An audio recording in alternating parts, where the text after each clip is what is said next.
আসসালামু আলাইকুম প্রিয় দর্শক আজকের পর্বে বাচ্চাদের জন্য একটি weight gain healthy milkshake recipe নিয়ে হাজির হয়েছি। এই মিল্কশেকটি আপনারা 1 বছর থেকে শুরু করে যে কোনো বয়সী বাচ্চাদেরকে খাওয়াতে পারবেন। এই খাবারটির মধ্যে বিভিন্ন ধরনের vitamin, minerals, calcium, potassium, iron, fibre, fatty acid সহ বিভিন্ন রকমের পুষ্টি উপাদান রয়েছে।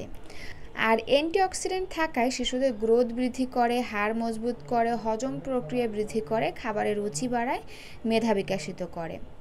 তো এই মিল্কশেকটি আপনারা তৈরি করে কিন্তু বাচ্চাদেরকে মধ্য সকাল কিংবা বিকালের হালকা নাস্তা দিতে পারেন, অথবা ব্রেকফাস্টেও কিন্তু আপনারা চাইলে এই মিল্কশেকটি তৈরি করে বাচ্চাদেরকে খাওয়াতে পারেন।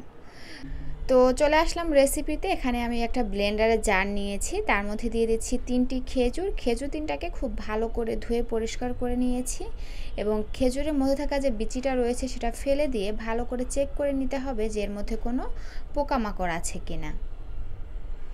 আর নিয়ে নিচ্ছি এই যে দেখুন বড় সাইজের একটি কলার বেশি অর্ধেকটা, আপনারা চাইলে কিন্তু পুরোটাও নিতে পারেন বাচ্চার খাওয়ার ধরন বুঝে। কলাটাকে 3-4 টুকরা করে দিচ্ছি, এতে করে ব্লেন্ড হতে সুবিধা হবে।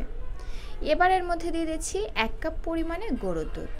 দর্শক, আপনারা যদি বাচ্চাদেরকে এই মিল্কশেকটি বাটি চামচ করে খাওয়াতে চান তাহলে এখানে কিন্তু দুধের পরিমাণটা কমিয়ে ব্যবহার করবেন।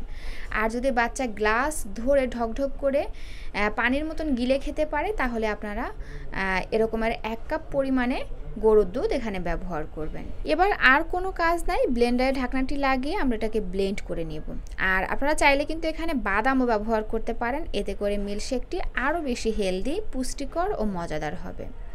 তো যাই হোক, এই যে দেখুন আমি ব্লেন্ড করে নিয়েছি এবং এরকমের ঘনত্ব হয়েছে।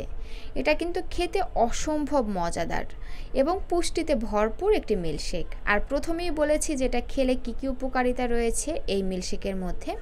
তো যাই হোক, এই ছিল আমার আজকের আয়োজন। ভিডিওটি ভালো লাগলে প্লিজ একটি লাইক দিবেন, যাওয়ার আগে সুন্দর একটা কমেন্ট করে যাবেন এবং আমার চ্যানেলে নতুন হয়ে থাকলে চ্যানেলটি সাবস্ক্রাইব করে বন্ধু হয়ে পাশে থাকবেন। আল্লাহ হাফেজ।